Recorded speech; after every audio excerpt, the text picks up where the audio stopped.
টানা ৩ দিন ধরে ফাঁস হয় একের পর এক আপত্তিকর ভিডিও।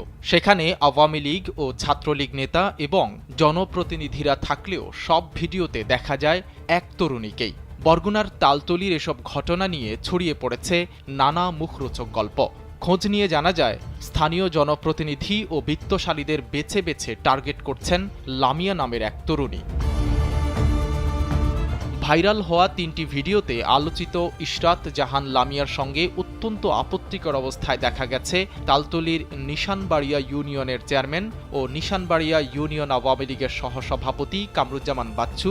দেশ সেরা প্রযুক্তিপূর্ণ শপ স্টারটেক আছে 19 আউটলেট ও 64 জেলায় ডেলিভারি। Visit startek.com.bd। পচা কোড়ালিয়া ইউনিয়ন পরিষদের চেয়ারম্যান ও তালতলী উপজেলা আওয়ামী লীগের সাংগঠনিক সম্পাদক আব্দুর রাজ্জাক হাওলাদার এবং তালতলী উপজেলা ছাত্রলীগের সাবেক সাধারণ সম্পাদক মিনহাজুল আবিদিন মিঠুকে।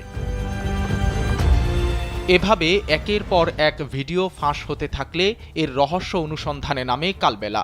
জানা যায়, রাজনীতিবিদ, জনপ্রতিনিধি ও বিত্তশালীদের টার্গেট করে তাদের সঙ্গে সম্পর্ক গড়ে তোলেন লামিয়া। এরপর অল্প কয়েকদিনের ব্যবধানেই কৌশলে তাদের সঙ্গে যৌন সম্পর্ক গড়ে তোলে সেগুলো ভিডিও করে রাখেন। এরপর সেসব ভিডিও ছড়িয়ে দেওয়ার হুমকি দিয়ে করেন ব্ল্যাকমেইল। লামিয়ার জালে আটকে পড়া ভুক্তভোগী এক ব্যক্তির স্ত্রী নাম পরিচয় গোপন রাখার শর্তে কালবেলাকে জানান, তার স্বামীর সঙ্গেও ফেসবুকে লামিয়ার পরিচয় হয়েছিল।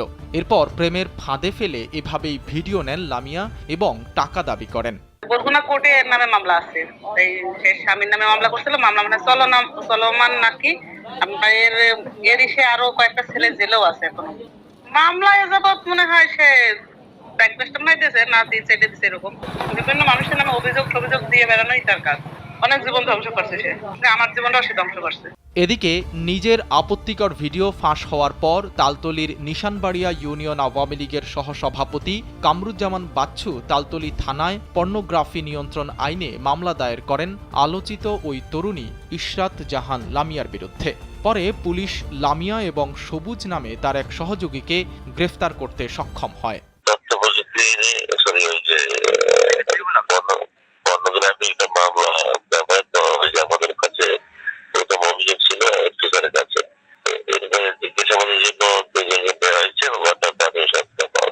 পুলিশ জানায়, প্রাথমিক জিজ্ঞাসাবাদে ওই তরুণী প্রেমের ফাঁদে ফেলে এভাবে ভিডিও ধারণ করার কথা স্বীকার করে নিয়েছেন। এছাড়া বরগুনা জেলার আমতলী ও তালতলীতে অনুসন্ধান চালিয়ে জানা গেছে, ইশরাত জাহান লামিয়া একজন পেশাদার ব্ল্যাকমেইলার। গোপন ভিডিও ধারণের মাধ্যমে অর্থ আত্মসাৎ করাই তার নেশা ও পেশা। সাইদ রহমান, কালবেলা।